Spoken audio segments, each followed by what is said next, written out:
Hello friends, welcome back to my channel. तो आज के इस वीडियो में हम लोग mathematics process in mathematics CPS 03 DLED का यूनिट 1 करने वाले हैं। इससे पहले भी मैंने क्या पढ़ा दिया था आपको। इससे फर्स्ट वाली वीडियो में मैंने मैथमेटिक्स के पर्सपेक्टिव अबाउट मैथमेटिकल नॉलेज पढ़ाया था, ठीक है। इसकी मीनिंग ऑफ मैथमेटिक्स, फिर कैरेक्टरिस्टिक्स ऑफ मैथमेटिक्स और नेचर ऑफ मैथमेटिक्स ये पढ़ाया था। और आज हम लोग पढ़ने वाले हैं प्रोसेस इन मैथमेटिक्स। मैथमेटिक्स में क्या क्या प्रोसेस होता है, चलिए शुरू करते हैं। इससे एक छोटी सी रिक्वेस्ट है, अगर आप मेरे चैनल पर नए हैं तो प्लीज़ चैनल को सब्सक्राइब कर दें और शेयर कर दें। तो process in mathematics means how students think, understand and use mathematics step by step. It focuses on learning, not only find an answer. तो प्रोसेस इन मैथमेटिक्स में क्या होता है कि हम लोग स्टूडेंट क्या सोचते हैं, कैसे समझते हैं और मैथ्स को लर्न करके स्टेप बाय स्टेप उसका करते हैं काम। मतलब स्टेप बाय स्टेप मैथमेटिक्स करते हैं। कोई कभी भी मैथ हम क्या किस चीज़ से फोकस करती है, लर्निंग में फोकस करती है, मतलब उसको सिखाती है कि पूरे स्टेप बाय स्टेप कैसे आप मैथ्स को सॉल्व करोगे। अगर कोई एक स्टेप भी बीच में छूटेगा तो वो अच्छे से नहीं बन पाएगा, मतलब आंसर नहीं आ पाएगा। तो सिर्फ फाइनल आंसर पे नहीं ध्यान दिया जाता है, ध्यान किस पर दिया जाता है, लर्निंग पर ध्यान दिया जाता है कि कैसे एक एक स्टेप कैसे हम लोग करके पूरी मैथ की प्रोसेस को अंजाम देंगे, ठीक है। तो प्रोसेस इन मैथमेटिक्स में यही है। मैथमेटिकल रिप्रेजेंटेशन, मैथमेटिकल रिप्रेजेंटेशन मतलब कि मैथमेटिकल रिप्रेजेंटेशन क्या क्या होता है, किस चीज़ से मैथ को रिप्रेजेंट किया जाता है, क्या एक्सप्रेशन है इसका। तो mathematical representation means expressing a mathematical idea in more than one way, ठीक है। मैथमेटिकल रिप्रेजेंटेशन मतलब एक से ज़्यादा किसी आइडिया को हम लोग एक्सप्रेस करेंगे अगर मैथमेटिकल फॉर्म में, तो उसको मैथमेटिकल रिप्रेजेंटेशन कहते हैं। जैसे फॉर्म्स ऑफ रिप्रेजेंटेशन क्या है, जैसे नंबर्स फॉर्म, हम लोग किसी चीज़ को नंबर्स में रिप्रेजेंट कर सकते हैं, पिक्चर्स एंड डायग्राम्स में भी रिप्रेजेंट कर सकते हैं, है ना। मैथ्स में पिक्चर्स बना रहता है कोई चीज़ का, उसको रिप्रेजेंट करता है कि ये इससे रिलेटेड है। डायग्राम्स भी बनाते हैं ना मैथ्स में, डायग्राम्स बनाकर रिप्रेजेंट करते हैं कि ये बात ये है। टेबल्स में बनाते हैं, चार्ट्स में बनाते हैं, जैसे पाई चार्ट हो गया, बार ग्राफ हो गया, ये सब हम लोग का मैथमेटिकल रिप्रेजेंटेशन है। सिम्बल्स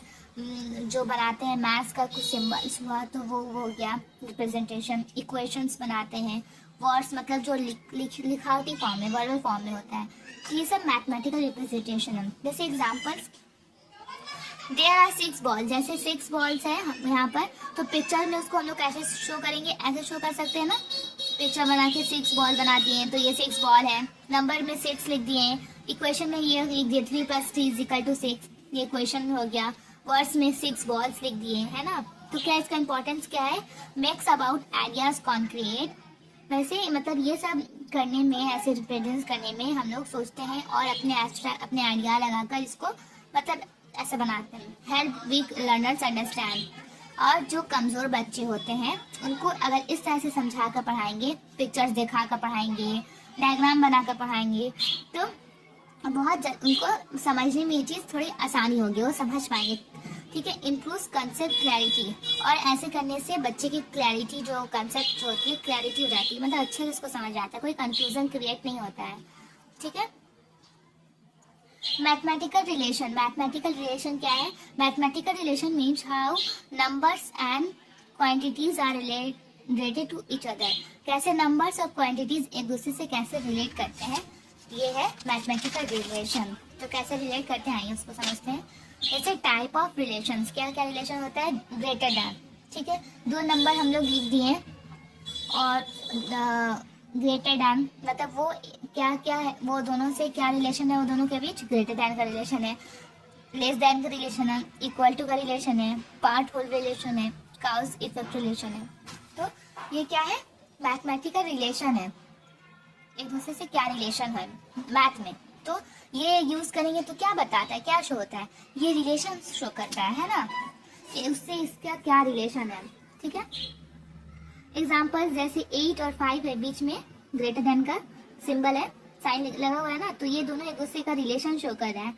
ये दोनों एक दूसरे से किस चीज का रिलेशन है, 8 > 5, ठीक है। और 4 + 6 = 10, तो ये दोनों में क्या रिलेशन है, इक्वल टू का रिलेशन है, ये दोनों मतलब इक्वल है आपस में, तो रिलेशन बना एक दूसरे से। 10 इज मेड ऑफ 4 एंड 6, 10 किससे बना है, 4 एंड 6 से बना है, तो ये दोनों भी होल पार्ट होल रिलेशन है, मतलब रिलेशन यहाँ पे एक दूसरे से बन रहा है।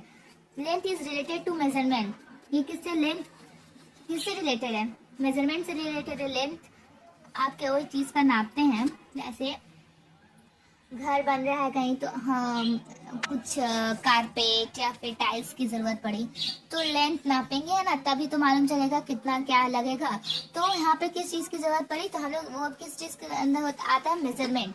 तो ये सब मेजरमेंट, लेंथ, ये सब जो हुआ किस चीज़ का हो गया पार्ट, हम लोगों का मैथमेटिकल रिलेशन का पार्ट हो गया। इंपॉर्टेंस इसका क्या है, develops number sense, helps comparison and estimation, builds deeper understanding. ठीक है, मतलब डेवलप करते हैं नंबर्स को पहचानने में और हेल्प करता है किसी चीज़ को एस्टिमेट और कंपैरिजन करने में, और हम बहुत ही मतलब डीपर अंडरस्टैंडिंग देता है, हम लोगों को समझाता है अच्छे से।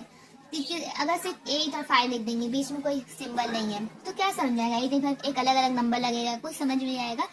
तो ये जब रिलेशन लिख दिया जाता है तो बहुत अच्छे से हम लोगों को क्लियरिटी हो जाती है, अंडरस्टैंडिंग हो जाती है कि क्या बोल रहा है यहाँ पे, है ना।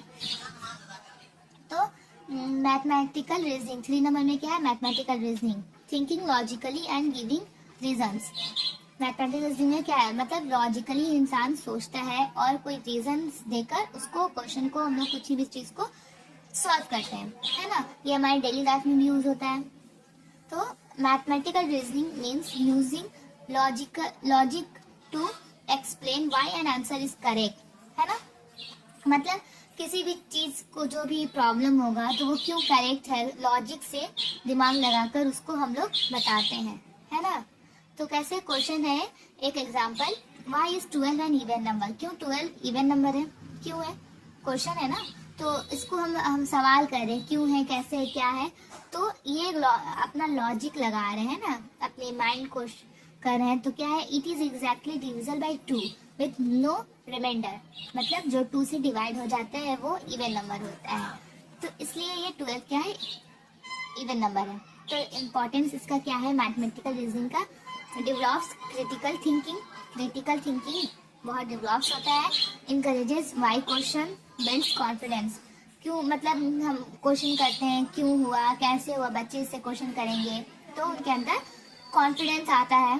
तो इसीलिए मैथमेटिकल रीजनिंग बहुत ही अच्छी है, इसको बच्चों को पढ़ाना चाहिए और इसमें शार्प रहना चाहिए, इससे माइंड शार्प होता है। 4 नंबर में है प्रॉब्लम सॉल्विंग इन मैथमेटिक्स, ठीक है। तो applying maths to solve real life problems, ठीक है। Problem solving means using mathematical knowledge to find solution. Problem solving मतलब होता है कि मैथमेटिकल नॉलेज का यूज करके अपने सॉल्यूशन को पाना, ठीक है, अपने मतलब कोई भी प्रॉब्लम को सॉल्व करके उसके सॉल्यूशन पाना, उसको कहते हैं प्रॉब्लम सॉल्विंग इन मैथमेटिक्स। जैसे step 2 of problem solving, number 1 understand the problem. सबसे पहले क्या करना चाहिए हम लोग को, पहले प्रॉब्लम क्या है ये समझना है, फिर हमने प्लान द मेथड, फिर कैसे इस प्रॉब्लम को सॉल्व करेंगे उसके बारे में प्लान करेंगे, फिर सॉल्व स्टेप बाय स्टेप, फिर स्टेप बाय स्टेप उसको सॉल्व करेंगे, चेक द आंसर, फिर जो आंसर आएगा वो हम लोग का आंसर होगा, आंसर चेक करेंगे। जैसे examples, a shopkeeper has 20 pens, he gives 5 pens to each child, ठीक है। How many children get pens, ठीक है, एक शॉपकीपर के पास कितना है, 20 पेन्स है, और वो क्या करता है 5 पेन्स हर एक बच्चे को दे देता है। तो how many children get pens, कितने बच्चे ने पेन पाया, ठीक है। तो क्या कैसे मालूम करेंगे, इसको पहले हम लोग प्रॉब्लम को समझे क्या करना है, ठीक है, प्लान तैयार करें कि हाँ हम लोग को डिवाइड करना पड़ेगा, तो मालूम चल जाएगा। यहाँ पे बता रहे स्टेप बाय स्टेप फॉलो कर रहे हैं, डिवाइड किए तो 5 4 20 आया, तो 4 हम लोगों का क्या आया, आंसर आ गया। तो 4 चिल्ड्रन गेट पेन्स, तो आंसर आ गया है 4 चिल्ड्रन पेन्स को पाएंगे, ठीक है। इस तरह से प्रॉब्लम को सॉल्व किया जाता है। तो इम्पोर्टेंस क्या है, connect maths with daily life, क्या improves decision making, makes learning meaningful. तो ये क्या करता है, डेली लाइफ से हम लोगों को कनेक्ट करता है और डिसीजन मेकिंग में हम लोगों की बहुत ही इम्प्रूवमेंट आती है। हम लोग अच्छे से और सही वक्त पर सही डिसीजन ले पाते हैं और लर्निंग में बहुत ही ज़्यादा मीनिंगफुल है ये, मतलब वेस्ट नहीं होता है, बहुत ही अच्छा है, डेली लाइफ में हमारा इस्तेमाल होता है। Communication in mathematics, expressing mathematical ideas clearly, है ना। मतलब कम्युनिकेशन मैथमेटिक्स मतलब डेली लाइफ में जो एक्सप्रेस करते हैं मैथमेटिकल आइडियाज क्लियरली एकदम। तो communication in mathematics means explaining mathematical thinking through speaking, writing, symbols and diagrams. जैसे हम लोग कम्युनिकेशन मैथमेटिक्स में लोग क्या कम्युनिकेशन करते हैं, जैसे किसी भी चीज़ को मैथमेटिकल थिंकिंग को एक्सप्रेस करते हैं, जैसे स्पीकिंग के जरिए बता रहे हैं, राइटिंग लिख के बता रहे हैं, किसी सिंबल्स को दिखा बता रहे हैं, हाँ ये मैथमेटिक्स से रिलेटेड है, डायग्राम्स बता रहे हैं, है ना। जैसे वही चॉकलेट का ले लो, पेन्स का ले लो, तो 2 ठो बॉल बना दिए, 2 चॉकलेट दिखाना है तो हम 2 लिखने की जगह 2 लिखने की जगह नंबर्स हम यहाँ पे पिक्चर बना दिए, कोई डायग्राम बना देंगे। तो ऐसे हम लोग मैथमेटिकल मतलब कम्युनिकेशन कर रहे हैं मैथमेटिक्स में। तो ways of communication, oral explanation कर सकते हैं, रिटन स्टेप्स लिख कर बता सकते हैं, डायग्राम्स एंड मॉडल्स के जरिए भी बता सकते हैं, सिम्बल्स एंड नंबर्स के जरिए भी बता सकते हैं। एग्जाम्पल इसका क्या है, स्टूडेंट एक्सप्लेन, जैसे I added 7 and 3 to get 10 because addition gives total.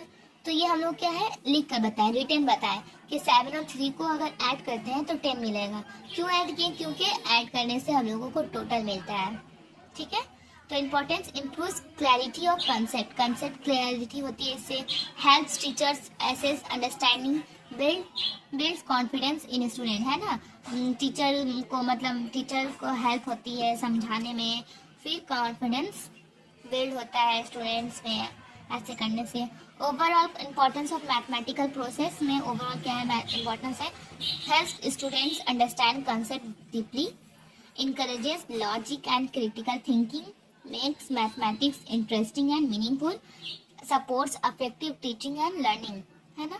मतलब ओवरऑल मैथमेटिकल प्रोसेस से हम लोगों को क्या मिलता है कि बहुत ही अच्छे से कंसेप्ट हम लोगों का क्लियर होता है डीपली में, और क्रिटिकल थिंकिंग जितना रीजनिंग को सॉल्व करेंगे, दिमाग लगाएंगे, उतना हम लोगों का माइंड शार्प होगा, क्रिटिकल थिंकिंग आएगी, और ये मैथ को फिर बोर नहीं लगेगा बच्चे को अगर इस तरह से पढ़ाएंगे, पिक्चर्स दिखाकर, डायग्राम्स दिखाकर, उसको इजीली वे में समझा कर। तो ये मैथ्स में बच्चे इंटरेस्ट पैदा लेंगे और ये मीनिंगफुल है, डेली लाइफ में यूज़ होता है हमारा।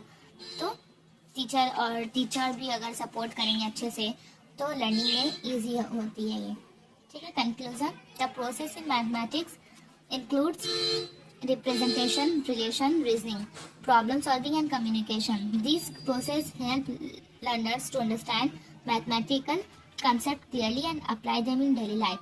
ठीक है, तो ये था हम लोगों का इतना ही आज के लिए। तो ये नोट्स है, आप लोग इसको अपने भी कॉपी में नोट डाउन कर सकते हैं, एग्जाम पर्सपेक्टिव से बहुत ही ज़्यादा इम्पॉर्टेंट है ये सारे क्वेश्चंस। सॉरी, ये सारे जो मैंने नोट्स लगाए, एक एक थ्रू कोई भी वर्ड आ सकता है, मैथमेटिकल रिलेशन, इससे एमसीक्यू भी बन सकता है, तो टेंशन लेने की कोई बात नहीं है। मैं लास्ट में जब ये चैप्टर कंप्लीट हो जाएगा तो मैं इसका क्वेश्चन आंसर भी कराऊंगी जो एग्जाम में आता है और आया भी है वो सब। जैसे ये बुक से हमारा कितना हो गया मैं आपको दिखा दूँ, मैथमेटिक्स है ना, तो हम ये करा रहे हैं आपको unit 1 perspective of mathematical knowledge 1 का यूनिट 1 करा रहे हैं। तो हमारा ये वाला हो गया, एक सेकंड, ये हो गया हमारा, ये हो गया हमारा, ठीक है। और सिर्फ हम लोग को क्या कराना है, अब ये कराना है, तो ये नेक्स्ट क्लास में कराएंगे। फिर हम लोग का यूनिट 1 कंप्लीट हो जाएगा। जब ये यूनिट 1 कंप्लीट हो जाएगा तो इसका हम लास्ट में आप लोगों को क्वेश्चन आंसर भी देंगे जो एग्जाम में आ सकता है, उसको आप अपने कॉपी में नोट डाउन कर लीजिएगा। नेक्स्ट क्लास बस ये मैथ का यूनिट 1 कंप्लीट कराने के बाद फिर दूसरा सब्जेक्ट का कराएंगे, ठीक है। दूसरा सब्जेक्ट कौन सा कराए आप लोग कमेंट करके बताएं, और क्या डाउट है आप लोगों का वो भी पूछ लें, कोई भी चीज़ के बारे में डाउट है कमेंट करके आप ले लें। और प्लीज़ मेरे चैनल को सब्सक्राइब, शेयर, लाइक भी करें ताकि मुझे समझ में आए कि हाँ आप लोग मेरी वीडियो देख रहे हैं और आपको समझ में आ रहा है। Thank you so much, bye.